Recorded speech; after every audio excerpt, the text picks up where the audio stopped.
dito rin magsisimula ang kwento ng matamis na pag-iintilan nilang Durante at Laura. Yay! Sana buwan, ay isang lalaki na nakakit sa puno, na aliway yugtog ng paulit-ulit at pinahabol ang kanyang nila.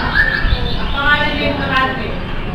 Habang nakatali sa puno, sinasabi niya ang kanyang mga nakaraan at isa na rito ang Albania, isang area kung saan siya ay sinilang na ngayon ang amin. Nasaan? Nasaan ang may wawa? O yung nananoy? Nakikiusap? Humingi ng tulong ninyo?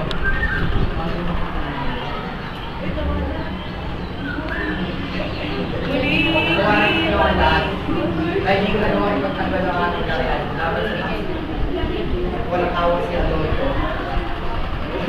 Pero pinipali sa akin sika na ayaw niya ako. Ngayon, paano na ako? Sino ang aking makakapitan at nalalapitan? Ang gusto mo kaya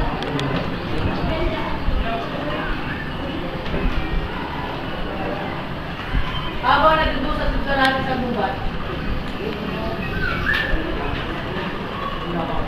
sa ang gerero mo kung nagkangalang-alati,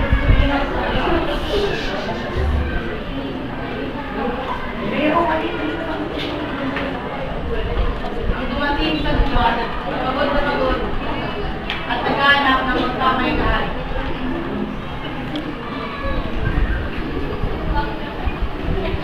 O Florida, o Tadhana, kilupit mo.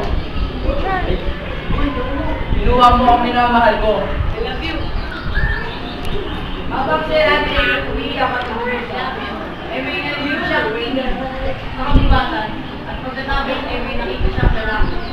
Laura! Oh! Ano yung aking tinig na nirinig? Tinig ng sasabihin ng tao. Sino kaya yun?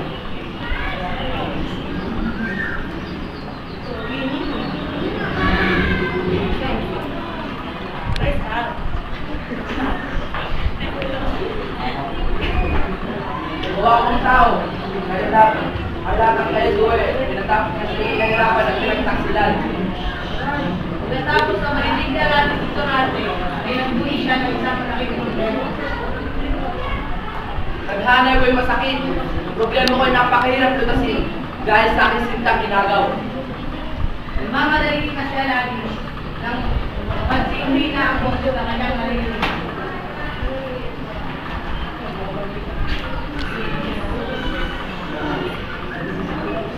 Kailangan ko na magpadali. Hindi ko maabutan ng taong yun.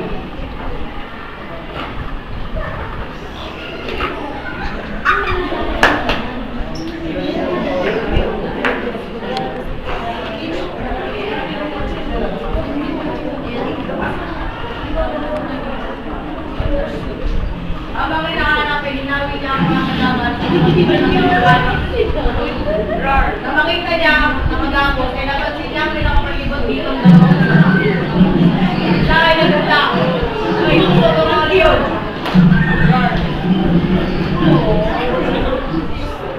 Pagkatapos siya pumatay ang dalawang leon ay pinakawalan niya ang Durante.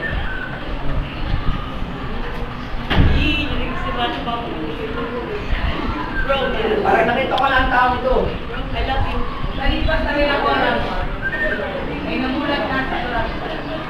Laura, nasan ka? Tulungan mo ang mahal sa dito.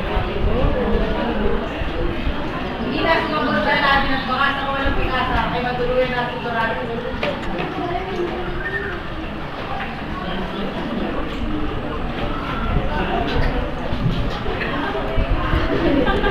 Ako na kuryente ka siya.